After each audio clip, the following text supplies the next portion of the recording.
I want to talk about your drip framework first, because I literally just did this exercise. It's the exercise I talked about in the video with my team.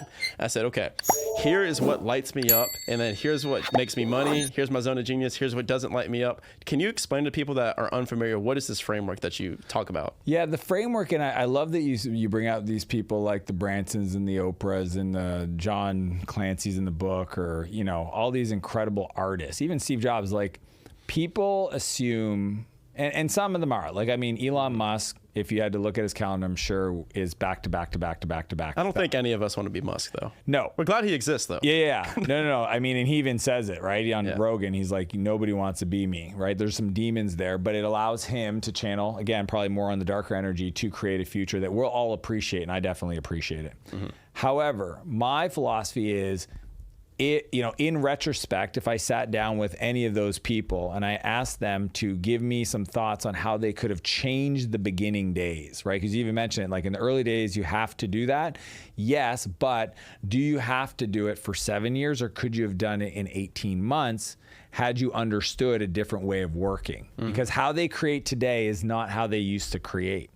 So, when we have nothing, we build bottom up. Like, if I have zero, I got to be resourceful. So I have to like start with borrowing money and getting my cousin to help me out and asking for interns and all that stuff, because there's nothing, there's no resources to play with. So most businesses are built bottom up. Once you get to scale, right, and have resources like myself, then we build top down. Meaning the first hire is actually the person who's going to run the division, run the new company. And that's a big mental shift. So how do we do that in today's world in your current business? And that's why I created the drip matrix. So the drip matrix essentially is an acronym, DRIP.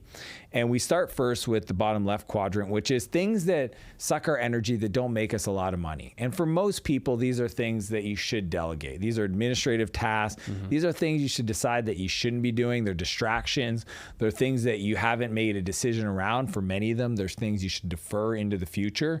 So that, when we think of like buying back our time, that first quadrant, super like low cost, easy to pull off, gets you time back in your calendar. Then virtual assistant. Yeah, virtual assistant, administrative task, part-time, somebody to come to your home, clean, do meal prep, that kind of stuff. Like, essentially, it's low cost to have somebody else support you so that you can get that time back to go work on things, which would be the next quadrant above it, which is R for replace. These are things that still don't light you up. They're not green, they're not fun, they're red, but they have to get done. But now that you've become more valuable, you have skills, you have more revenue, you can pay people to replace you out of those functions. And in that quadrant, I have this framework called the replacement ladder. And these are the 5 hires in sequence. If you're starting at 0, or if you're already at scale and you got to retool and come back, these are the 5. And I even talk specifically about the outcomes those 5 hires have to own and the order you do them. And the reason they're ordered in that way is because they're the lowest cost to invest in to buy back the most amount of your time. Correct. That's the game we're playing. Now, once we do the replacement ladder, then we get to move into the right side, which is the invest quadrant, which is the I, right? Drip. And that, for me, it's really simple. It's answering the question, who do I need to become? I got to be honest about my situation. Here's my business. Here's where I want to go. This is the destination. What's missing in the business? And in that missing, what skill do I have to acquire to be able to implement it? If it's, well, I'm not really good at marketing, go get good at marketing. If it's, I don't know how to do sales, or, selling has never been a strong suit, that's maybe HR, maybe leadership, maybe operations, maybe money, whatever it is. There's a skill there that needs to be acquired. Because if you don't become more, then you'll never be given bigger problems. And the funny part is some people get stuck on $10 problems and they wonder why the world never gives them $1 million problems, right? Like, you want a $1 million tax bill. Like, people are they're like, I don't want to pay taxes. Yeah, you do. You want a $1 million tax bill. Period, full stop. You want 10 million. You want the biggest tax bill you could possibly get. Does that make sense, Brian? Yeah.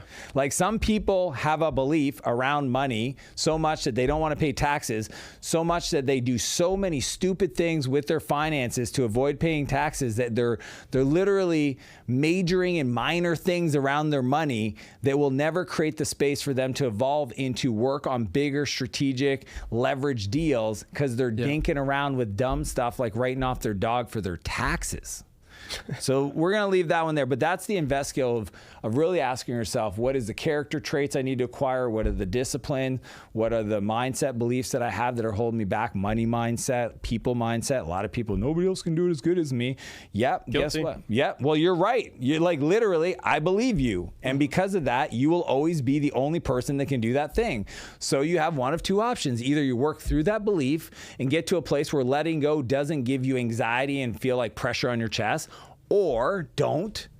And this is your complexity ceiling. And this is, I'll tell you what your life will look like in 3 years. The exact same. And we know these entrepreneurs, and sometimes they like shut the company down, start a new one. Dan, I'm sitting right here. Just to get, you're like, dude, why are you peering into my heart? But that to me is the invest quadrant. And if you work through the model and then you get to the P, which is produce, at that level, you literally get to wake up and look at your calendar, and everything in there are things you want to do, you've chosen to do, you get excited. See, people get burnt out because they're working on stuff that burns them out. Correct. Dude, I don't get burned out when I'm doing stuff I want to do. I get burnt out when I'm busy doing stuff I don't like to do. If I like to do it, like, what if your job was doing the thing you love to do the most in the world? Are you going to get burned out? No. Exactly. So people sometimes are like, I need a break. I need a sabbatical. I got to take a week off. No, you got to renegotiate what you're doing. P is produce, which is what position, what situation allows you to create the most economic value or unlock resources for your team. That's the way I call it resources, because it's money, it's people, it's influence, it's leverage, it's all the above. But what position on the team in my company allows me to create the biggest unlock of resources for my team? Because here's the kicker. The more I do there that I enjoy doing, the more resources I have to buy back my time. And that's why the whole premise of the book is build a bigger business and get a bigger life.